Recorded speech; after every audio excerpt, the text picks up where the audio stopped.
ಸರ್ಕಾರಿ ಹಾಸ್ಟೆಲ್ಗಳಲ್ಲಿ ದುಡಿಯುತ್ತಿರುವ ಏನು ಕಾರ್ಮಿಕರಿದ್ದಾರೆ ಅವ್ರಿಗೆ ಮ್ಯಾನ್ ಪವರ್ ಏಜೆನ್ಸಿಗಳಿಂದ ಶೋಷಣೆ ಆಗ್ತಾ ಇದೆ.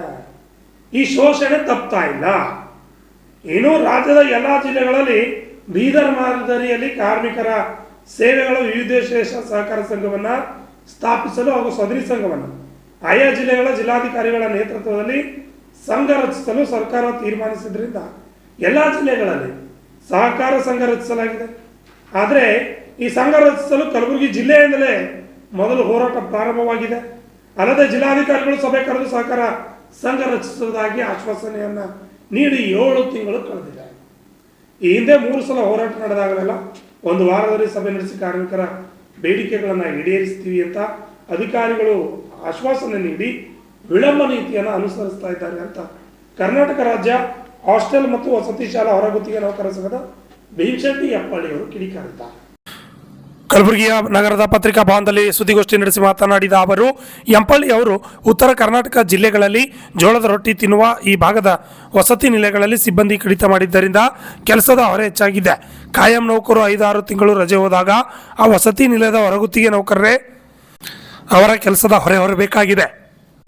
ಆದ್ದರಿಂದ 15 ದಿನಕ್ಕಿಂತ ಕಾಯಂ ನೌಕರರು ರಜೆ ಹಾಕಿದಾಗ ಆ ಸ್ಥಳದಲ್ಲಿ ಇನ್ನೊಬ್ಬ ಸಿಬ್ಬಂದಿಗೆ ಕಡ್ಡಾಯವಾಗಿ ನೇಮಿಸಬೇಕೆಂದು ಸರ್ಕಾರಕ್ಕೆ ಒತ್ತಾಯಿಸುತ್ತೇವೆ ಎಂದಿದ್ದಾರೆ. ಇನ್ನು ಮೈಸೂರಿನ ಶಾರ್ಪ್ ಮ್ಯಾನ್ ಪವರ್ ಏಜೆನ್ಸಿ ಕಳೆದ 4 ವರ್ಷಗಳಿಂದ ಅಲ್ಪಸಂಖ್ಯಾತ ಕಲ್ಯಾಣ ಇಲಾಖೆ ನೌಕರಿಗೆ ವೇತನ ಪಾವತಿಸಿದ್ದು ಸಮಯಕ್ಕೆ ಸರಿಯಾಗಿ ವೇತನ ಪಾವತಿಸುತ್ತಿಲ್ಲ ಮತ್ತು EPF ESI ತುಂಬದೇ ಮೋಸ ಮಾಡಲಾಗ್ತಿದೆ. ಅಲ್ಲದೆ ಸಮಾಜ ಕಲ್ಯಾಣ ಇಲಾಖೆ ನೌಕರಿಗೆ 2021ರಿಂದ 2024ರವರೆಗೆ ವೇತನ ಪಾವತಿಸಿದ್ದು ಪ್ರತಿ ನೌಕರರ 2-3 ತಿಂಗಳ ವೇತನ ಬಾಕಿ ಇದೆ. ಆದರೆ ಯಾವ ನೌಕರರ ವೇತನ ಬಾಕಿ ಇಲ್ಲ ಎಂದು ಹೇಳುತ್ತಾ ವೇತನ ಗುಳುಂ ಮಾಡುವ ಕುತಂತ್ರ ನಡೆದಿದೆ. ಈ ಏಜೆನ್ಸಿ ಭ್ರಷ್ಟಾಚಾರದ ಬಗ್ಗೆ ಅಧಿಕಾರಿಗಳಿಗೆ ಅನೇಕ ಬಾರಿ ದೂರನ್ನು ಸಲ್ಲಿಸಿದರೂ ಕೂಡ ಯಾವುದೇ ಕ್ರಮ ಜರುಗಿಸದೇ ಇರುವುದು ಅತ್ಯಂತ ಖಂಡನೀಯ ವಿಷಯವಾಗಿದೆ ಎಂದಿದ್ದಾರೆ. Bureau report RJ32 Kannada news Kalaburagi. ಸ್ಪಂದಿಸ್ತಾ ಇಲ್ಲ. ಅದರಲ್ಲಿ ಜಿಲ್ಲಾಡಳಿತ ಪೂರ್ತಿಯಾಗಿ ಕಡೆಗಣಿಸ್ತಾ ಇದೆ ಹಾಸ್ಟೆಲ್ ನೌಕರರ ಬೇಡಿಕೆಗಳು.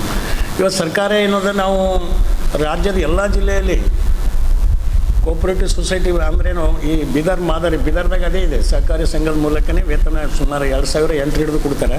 ಅಲ್ಲಿ ನೌಕರರಿಗೆ ವೇತನ ಪಾವತಿ EPF ESI ಯಾವುದೂ ಅನ್ಯಾಯ ಆಗಲ್ಲ. ಅದೇ ರೀತಿ ನಮ್ಗೆ ಇಡೀ ರಾಜ್ಯದಾಗ ಮಾಡಿರೋಂಥ ನಾವೇನು ಹೋರಾಟ ಮಾಡಿದ್ದೇವೆ ಅವಾಗ ಸರ್ಕಾರ ಒಪ್ಕೊಂಡದು. ಅದು ಹೋರಾಟ ಗುಲ್ಬರ್ಗಲ್ಲಿಂದೇ ಪ್ರಾರಂಭ ಆಗ್ಯದ.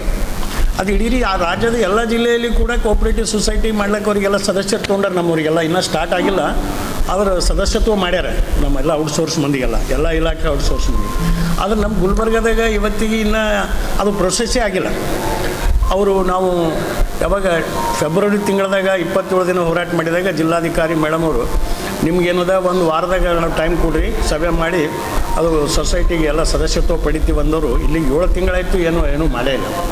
ಹೀಗಾಗಿ ನಮ್ಮ ಜಿಲ್ಲಾಧಿಕಾರಿಗಳು ಪೂರ್ತಿಯಾಗಿ ನಮ್ಮನ್ನು ಕಡೆಗಣಿಸ್ತಾ ಇದ್ದಾರೆ.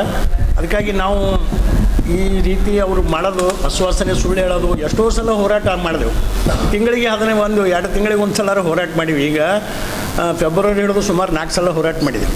ಆದರೆ ಇಲ್ಲಿ ತನೂ ಅವ್ರು ಸುಳ್ಳು ಹೇಳ್ಕೊತ ಬಂದಾರೆ. ಹೋರಾಟ ನಡೆದಾಗ ಆಯ್ತು ಅಂತ ಒಮ್ಮೆ ADC ಹೇಳ್ತಾರೆ, DC ಅವ್ರು ಇಲ್ಲ ಏನಿಲ್ಲ, ADC ಅವ್ರು ಹೇಳ್ತಾರೆ, ಅವ್ರು ಕೇಳಿ ಅಂತಾರೆ, ಒಮ್ಮೆ CO ಹೇಳಂತಾರೆ.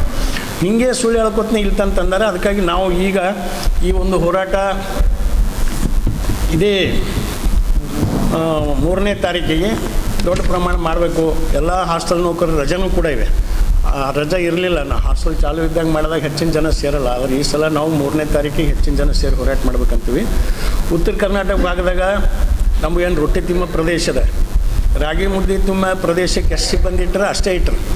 ಮೊದಲಿಂದ ಯಾವಾಗ ಸುಮಾರು ಈಗ ಒಂದು 2 ವರ್ಷ ಹಿಡಿದು ಇವ್ರು ಸಿಬ್ಬಂದಿ ಕಡಿಮೆ ಮಾಡ್ಯಾರ. ಈಗ ನಮ್ಮ ಉತ್ತರ ಕರ್ನಾಟಕ 100 ಮಕ್ಕಳಿಗೆ 5 ಜನ ಅಡುಗೆ ಮಾಡೋರು ಇರ್ತಿರು, ಈಗ 4 ಜನ ಇರ್ಬೇಕಂತ ಹೇಳ್ತಾರೆ. ಸಿಬ್ಬಂದಿ ಕಡಿಮೆ ಮಾಡ್ಯಾರ. ಅಲ್ಲದೆ ಖಾಯಂ ನೌಕರರು ರಜೆ ಹಾಕಿದ್ರಂದ್ರೆ ನಾವು 5 ಜನ ಇದ್ದೀವಿ, ಅದ್ರಾಗ 2 ರಜೆ ಹಾಕಿದ್ರು ಖಾಯಂ ನೌಕರರು ಅಂದರೆ ನಾವು ಇದ್ದವ್ರು 3 ಸಹಿಬೇಕಾದ ಕೆಲಸ.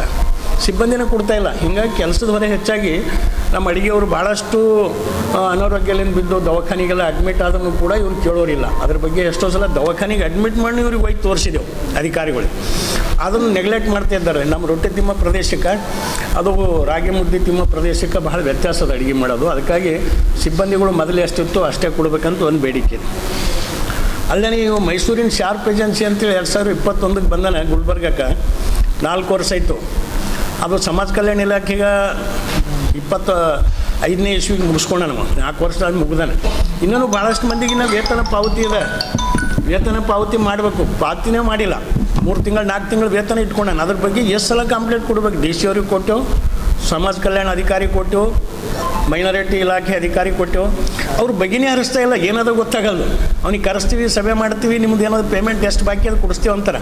ಅವ ಏನೂ ಬಾಕಿನೇ ಇಲ್ಲ ಅಂತಾನೆ. ಅಷ್ಟು ಭ್ರಷ್ಟವ ಮೈಸೂರಿನವು. ಇಂಥ ಒಂದು ಏಜೆನ್ಸಿ ನಮ್ಗೆ ಗುಲ್ಬರ್ಗಕ್ಕೆ ಎಂದೂ ಬಂದಿಲ್ಲ. ಇದು ಮೊದಲನೇ ಸಲ ಬಂದು ಈ ರೀತಿ ರಾಜಾರೋಷವಾಗಿ ಅವ್ನು ಮಾಡ್ತಾಯಿದ್ದಾನೆ. ಮತ್ತು ಅವನೇ ಮತ್ತು ಟೆಂಡರ್ದಾಗ ಕಂಟಿನ್ಯೂ ಆತಾನೆ. ಅಷ್ಟು ಭ್ರಷ್ಟ ಮಾಡೋನು ಕೂಡ ಹೆಂಗೆ ಆತನೋ ಗೊತ್ತಿಲ್ಲ. ಕಾರ್ಮಿಕ ಇಲಾಖೆಗೆ ಅವ್ನ ಮ್ಯಾಗ ಒಂದು 150 ಮಂದಿದ್ದು ನಾವು ದೂರು ಕೊಟ್ಟಿದ್ದೆವು.